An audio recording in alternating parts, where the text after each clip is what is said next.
Well, I have no introduction video, but I'm working on it. Oh man, I am so looking forward to today, and I don't know who's here.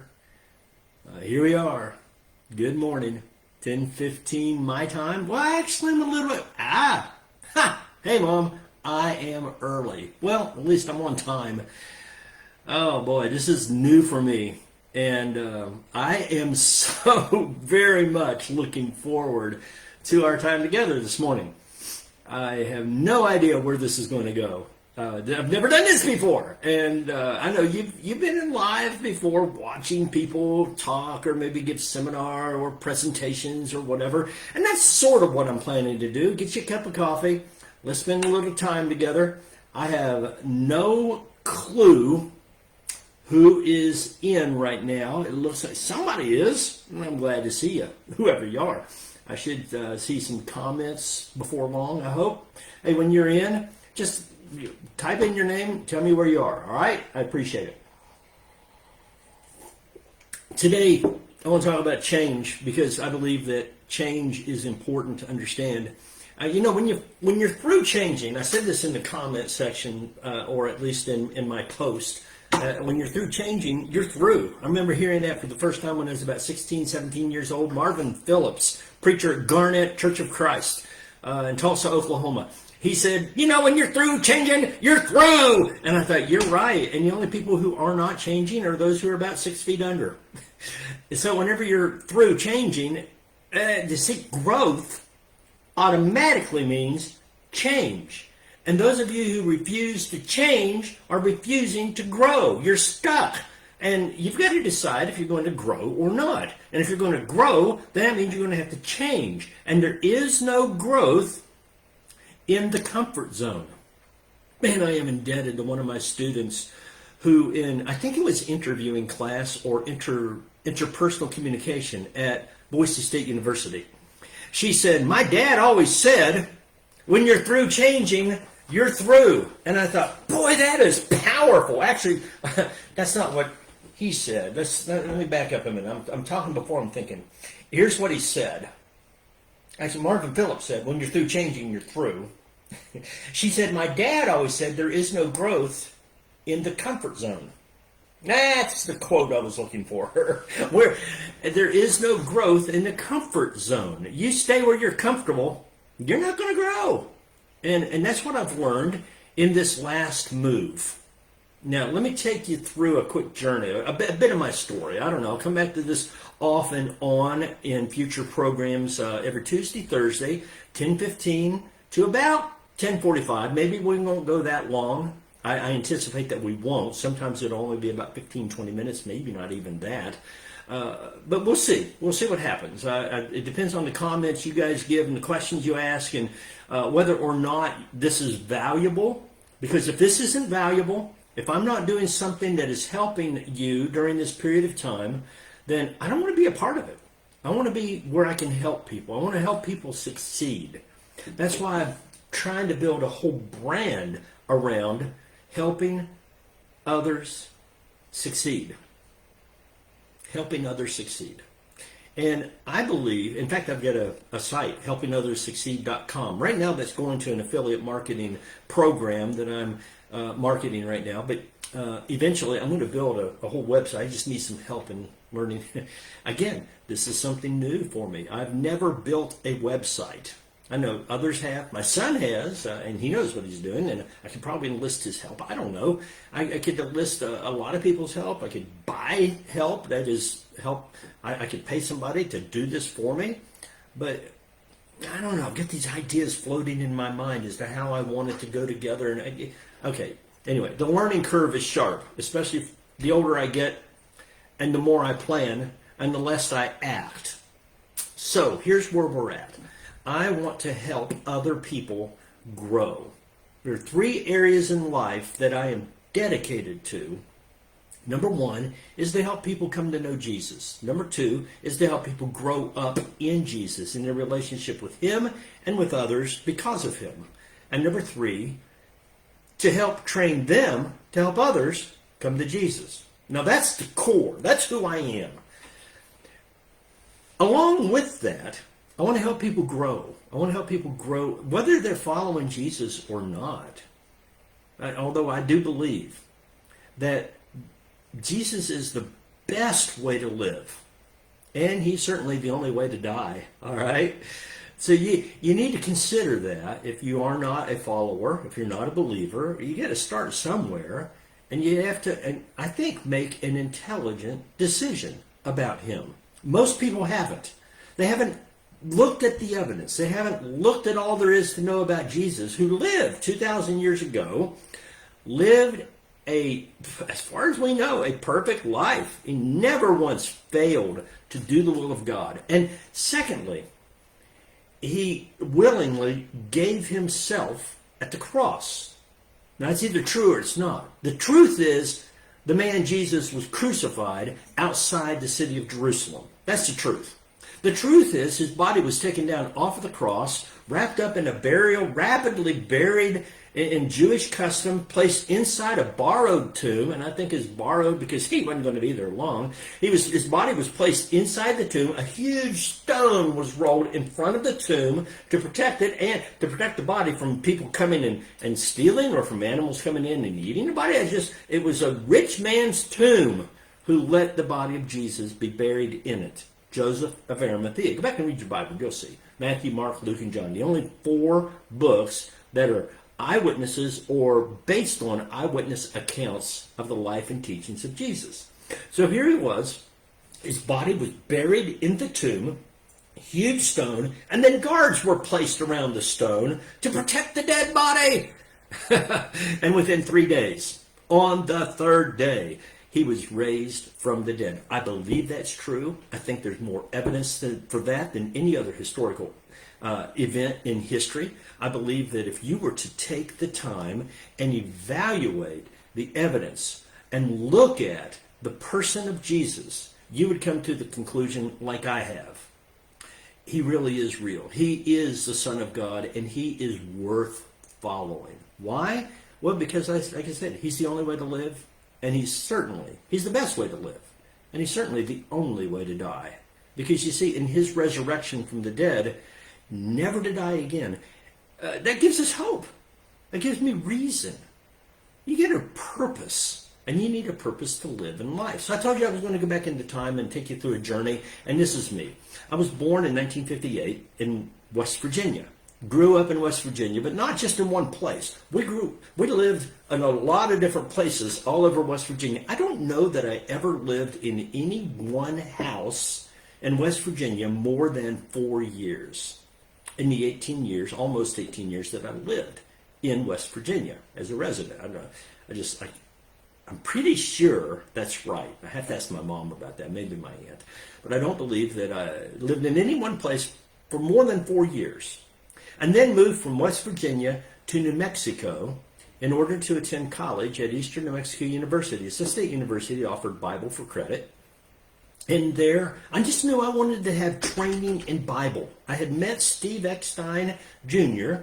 when he came to West Virginia to visit with his brother, our preacher, our brand new preacher. And that summer, the first summer that Paul lived in Charleston, West Virginia, Steve came and visited Charleston with 2 of his daughters. And I was bamboozled. I loved that man. I heard him teach Bible like I'd never heard anyone teach Bible. He knew Old Testament like he knew New Testament. I grew up in a New Testament church, you understand, and we all knew New Testament teachings, but we didn't know much about the Old Testament. But he did. In fact, I remember one time somebody raised their hand and said, "Steve, when did Israel finally give up on following idols and worshiping idols?" He said, "Well, I think you'll find the answer in Ezekiel chapter 36, verse 27, or something like that." And sure enough, I looked it up, and here's what the Bible said. Ezekiel 36, 27, or as I remember, that's what he said. It was this: "And on that day referring to when he brought them back to Israel, the 10 tribes, the 2 tribes united in captivity in Babylonian and Assyrian, Babylonian, Medo-Persian, Greek captivity, that they had been reunited." He said, "When I bring you back here in this land, in Jerusalem, in Israel, then you will no longer worship idols. I thought, wow, he knows the Old Testament like the back of his hand. And sure enough, when I went out to New Mexico to study Bible under Steve for about 8 years, 7 to 8 years, I discovered wealth of information.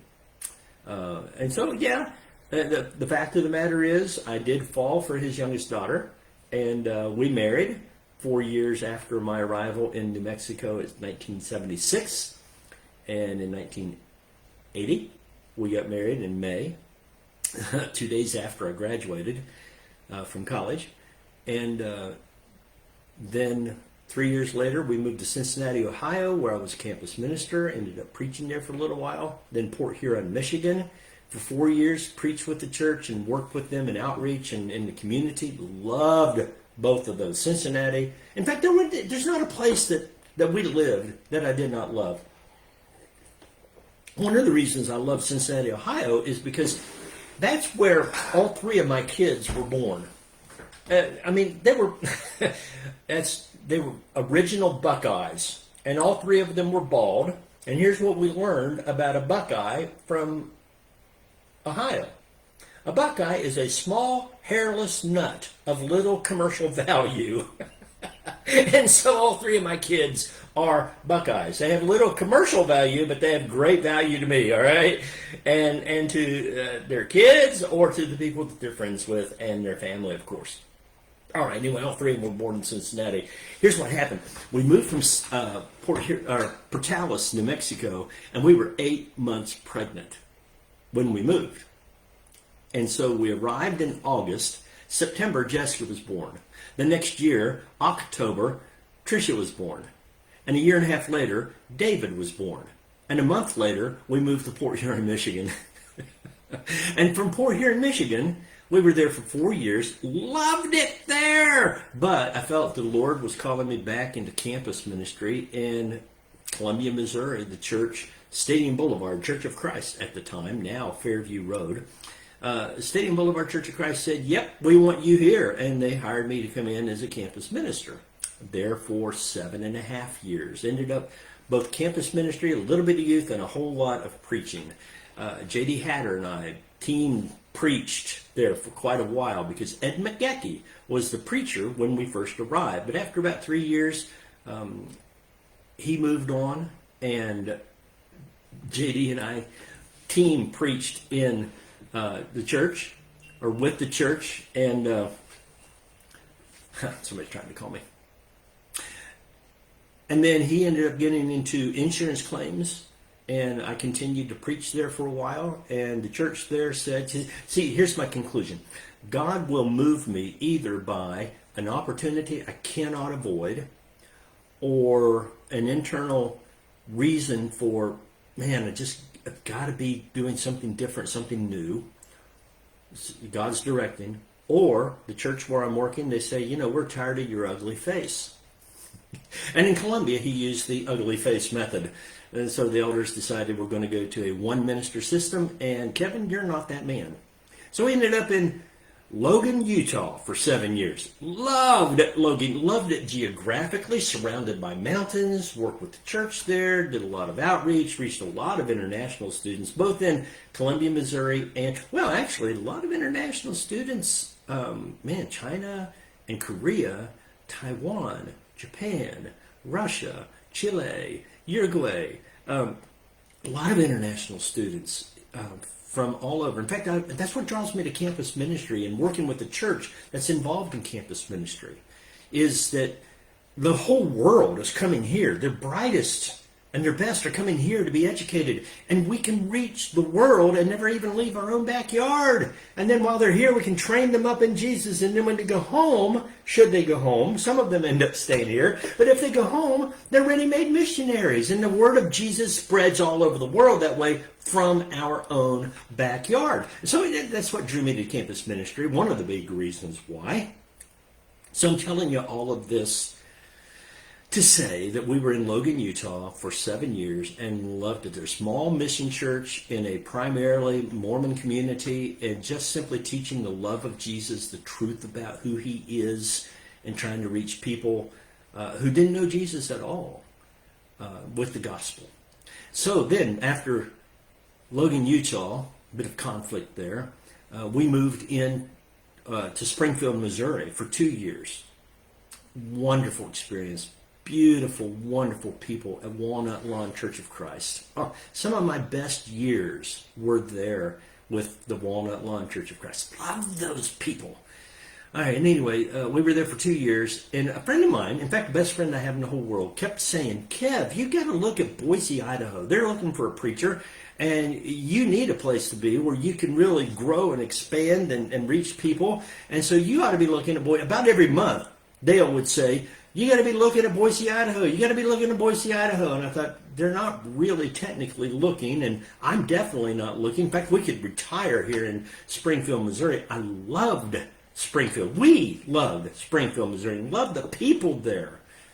Some of my very best friends in the world are in Springfield. In fact, one of my very, very good and close friends, one of the elders there, Walnut Lawn. Walnut Lawn is no longer a church family. They dissolved and went into other churches in the area.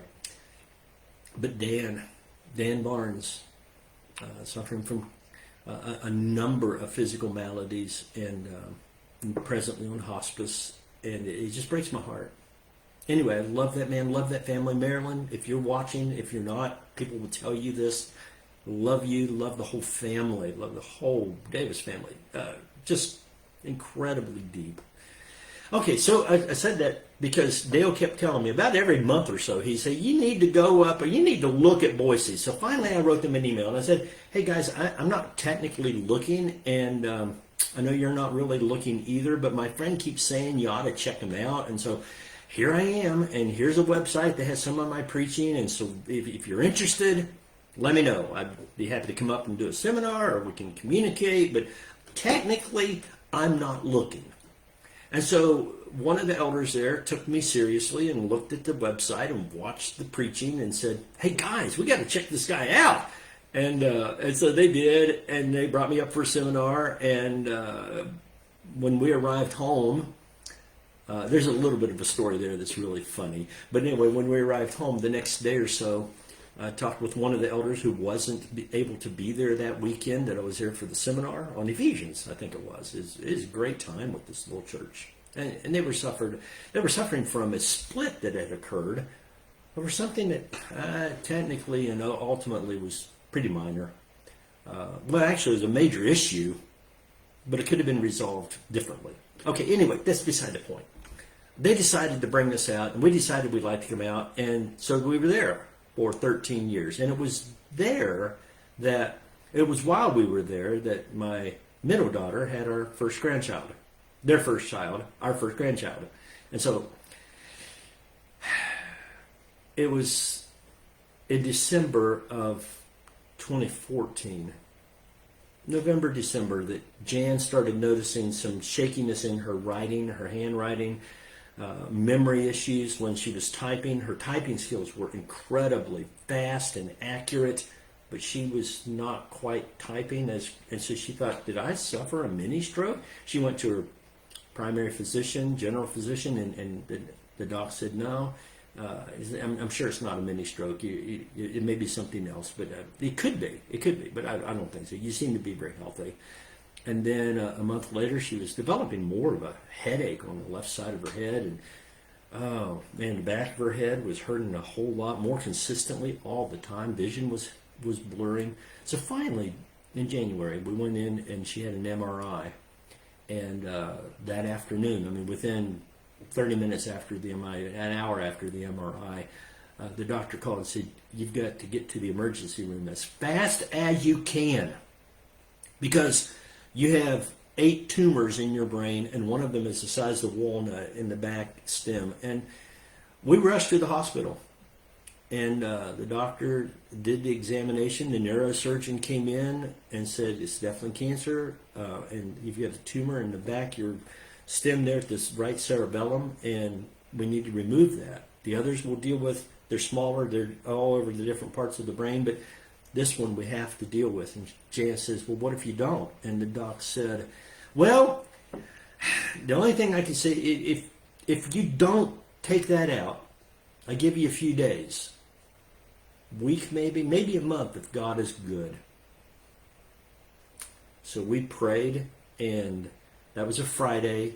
On Monday, January 23rd, the operation took place. And she relearned a lot of things neurologically, walking and talking and remembering. And there were some issues, but within a few months, because of the help of all three of my kids coming alongside and helping them out, especially Lynn and Trish, they came alongside, and as physical therapists, they really helped her mobility a lot, to where by the summer she was walking again 2-3 miles a day.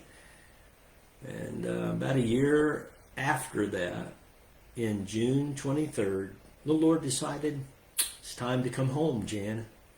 And that's when she went on to be with the Lord.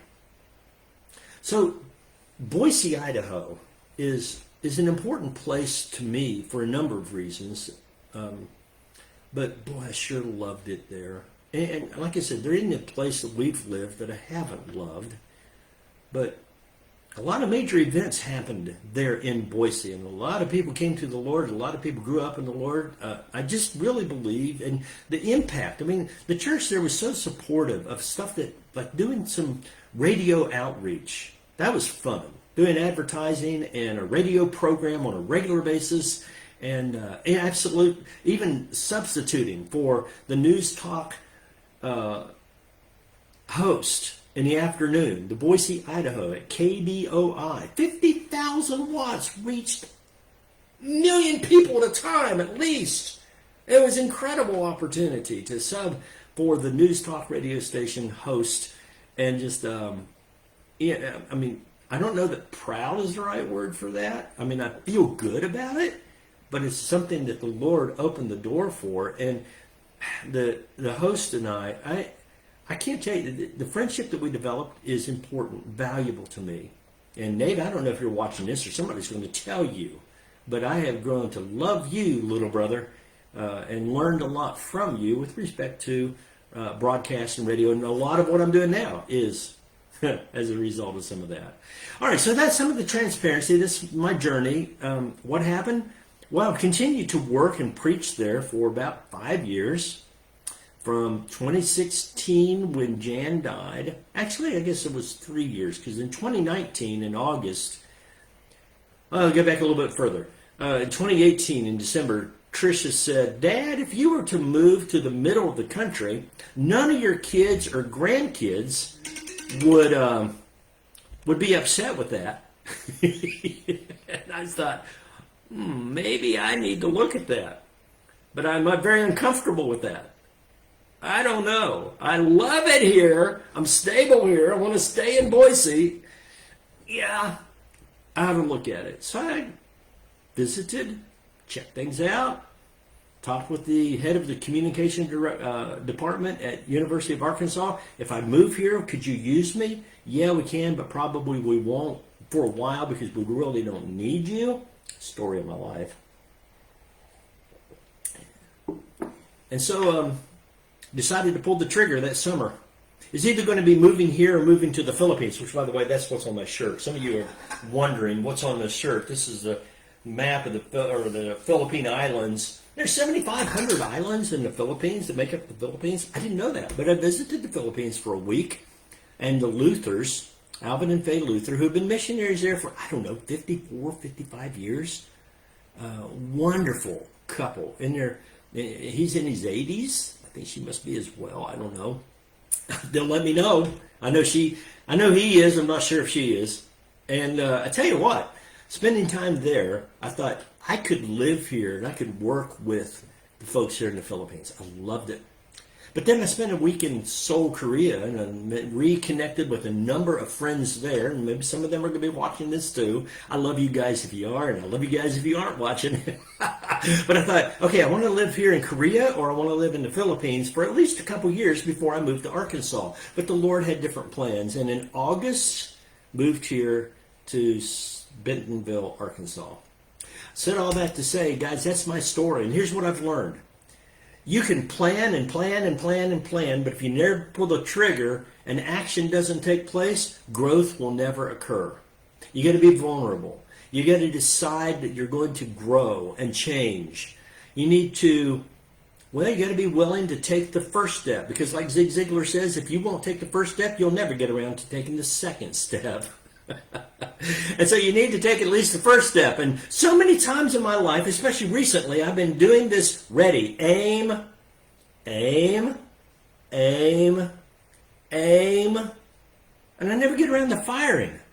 What we need to do is more like what one fellow said. You need to ready, fire, aim, aim, fire, aim. See, you take action and you adjust. You need to go ahead and step into something and then become better, like I've decided to do with this Facebook show, program, whatever you want to call it, this communication discussion we're having. So if you'd like me to deal with a specific topic of some kind, whether it's communication or relationships or leadership or spiritual growth, you can send me a note, send me a message here on Facebook, and you can write me on my email, kev@kevinskidmore.com. That's kev@kevinskidmore.com. Or you feel free to call me if you have my number. If you don't, text me and I'll give it to you. If I know you and I like you. Anyway, if you have some ideas what you'd like me to talk about, and in the future, I'm hoping to have some interviews. Some of you I might be asking to be a part of this show, this program, this live event. I am so grateful that you took the time to be a part of this. And so seriously, this is about it. 10:41 and we're over. It went longer than what I anticipated. Looks like we've gone 26 minutes and 42 seconds. And I'm going to tell you, until I see you again, y'all take care.